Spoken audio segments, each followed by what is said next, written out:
حضرت فاطمہ زہرا کہتی میں پردے کے پیچھے دیکھ رہی تھی، نبی پاک نے امام حسن اور حسین سے فرمایا چلو میرے سامنے کشتی لڑو.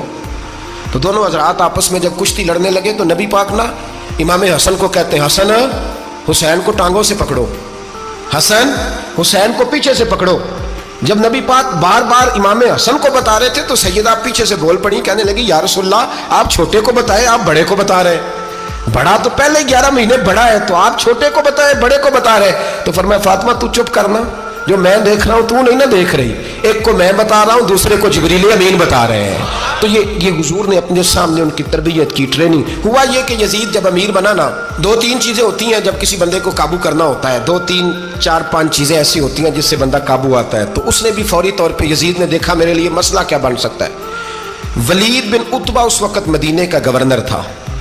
یزید نے اس کو خط لکھا کہ امیر عرب کا رواج آج بھی ہے کہ جب تک نئے خلیفہ کی بیعت نہیں ہو جاتی پرانے کے انتقال کی خبر ہی نہیں دیتے، اس کو رکھے رکھتے ہیں. یہ ان کا طریقہ ہے. وہ کہتے ہیں کہ ولی عہد اچھی طرح قبضہ کر لے پھر بتائیں گے.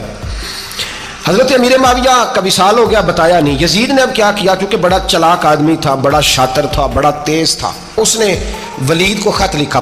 کہنے لگا کہ فوری طور پہ عبداللہ ابن عباس کو بلاؤ اور اسے کہو میری بیعت کریں. یہ جو بیعت ہوتی تھی نا، یہ بھی سن لے کیا ہوتی تھی. یہ بیعت حلف ہوتا تھا کہ میں اللہ رسول کے نام پہ حلف دیتا ہوں کہ میں یزید کی اطاعت کروں گا، میں اس کے خلاف کوئی بغاوت نہیں کروں گا. کوئی یہ بیعت لوگ سمجھتے ہیں کہ بس ہاتھ پکڑنے کا نام بیعت تھا. اس بیعت کا متبادل جمہوری ملکوں کے اندر ووٹ آیا ہے. تو کہا بیعت کرے. حضرت عبداللہ ابن عباس کو بھی بلاؤ، عبداللہ بن زبیر کو بھی بلاؤ، امام حسین کو بھی بلاؤ. امام حسین آدھی رات کے وقت بیٹھے تھے مسجد نبوی میں، چونکہ 5 نمازوں کی آپ امامت کرتے. امام حسین نماز پڑھا کے عشاء کے بیٹھے تھے. جناب عبداللہ بن زبیر، عبداللہ بن زبیر کون تھے؟ یہ نبی پاک صلی اللہ علیہ وسلم کی پھپھی پوتے تھے اور جناب صدیق اکبر کے نواسے تھے حضرت عبداللہ بن زبیر. اور جناب زبیر بن عوام عشرہ مبشرہ صحابی ہیں، ان کے بیٹے تھے. بہت زیرک آدمی تھے. یہ بھی امام حسین کے پاس بیٹھے تھے. عبداللہ ابن عباس بھی تھے جو حضور کے چچا کے بیٹے ہیں، اس امت کے پہلے مفسر ہیں قرآن پاک. یہ لوگ بیٹھے تھے. تو ولید نے ایک بندہ بھیجا، اس نے آ کے کہا جناب آپ کو گورنر صاحب نے بلایا ہے.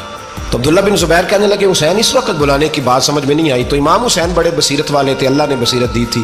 کہنے لگے عبداللہ آپ کو سمجھ نہیں آئی، مجھے سمجھ آ گئی ہے، امیر معاویہ وصال کر گئے اور یہ ہمیں جو بلایا گیا ہے نا، یہ یزید کی بیعت کے لیے بلایا گیا ہے. تو کہا پھر آپ آدھی رات کو نہ جائیں، آپ کے لیے خطرہ ہوگا. تو امام حسین فرمانے لگے خطرہ حسین کو نہیں ہوتا. نہیں کہا پھر بھی آپ مہربانی کریں ذرا احتیاط سے جائیں.